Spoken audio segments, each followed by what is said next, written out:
said Major League Baseball. It was minor league baseball. Thanks for the promotion. Also, thank you for putting me on the schedule after an Olympic bronze medal winner. I'll live up to that, too. It's good to be here. I flew out in from Poughkeepsie, and boy, are my arms tired. It's the old joke, right? It's good to be here.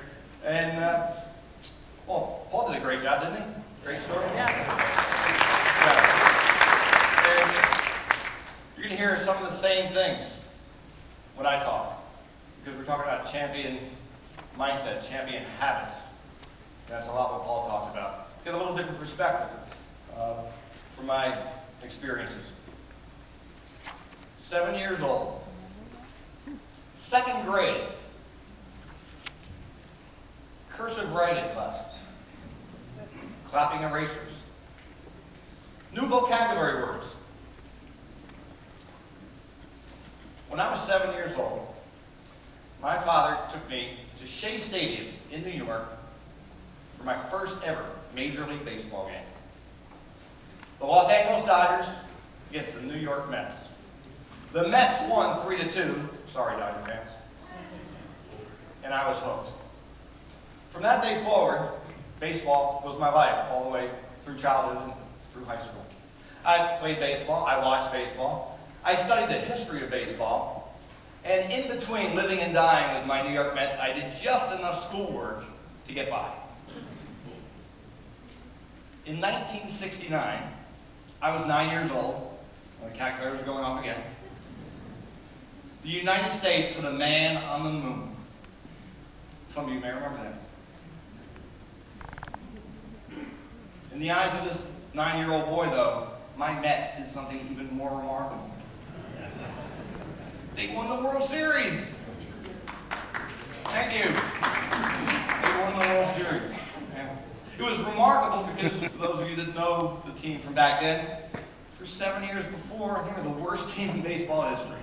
No one ever thought the hapless Mets, my team, would ever become champs.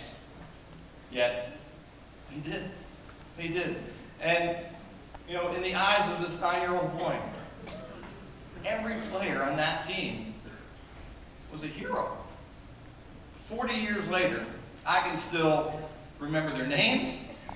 I still remember their faces.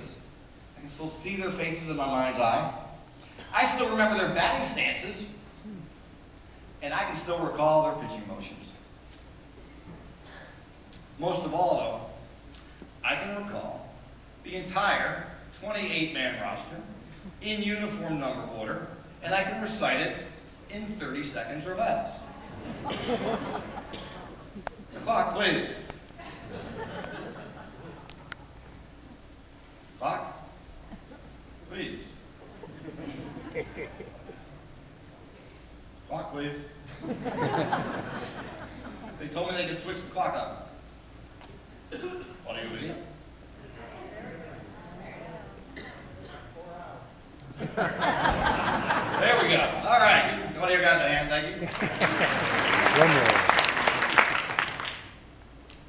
Number 1 was Bobby File. Number 3, Buddy Harrelson. 4, Ron Spoda. 5, Ed Charles. 6, Al Rice. 7, Ed Craneville. 8 was Yogi Berra. 9, J.C. Martin. 10, Duffy Dyer. 11, Wayne Garrett. 12, Ken Boswell. 14, Andrew Gill Hodges. 15, Jerry Gordy. 17, Rod Gasper. 20, Tommy Agee. 21, Cleon Jones. 22, Don Clinton. 24, Art Shamsky. 27, Don Cardwell. 30, Nolan Ryan. 31, Jack Valero. 34, Cal Coons. 36, Jerry Guzman. 39, Gary Gentry. 41, Tom Seaver, my hero. 43, Jim McAndrew. And 45 was Tug McGraw.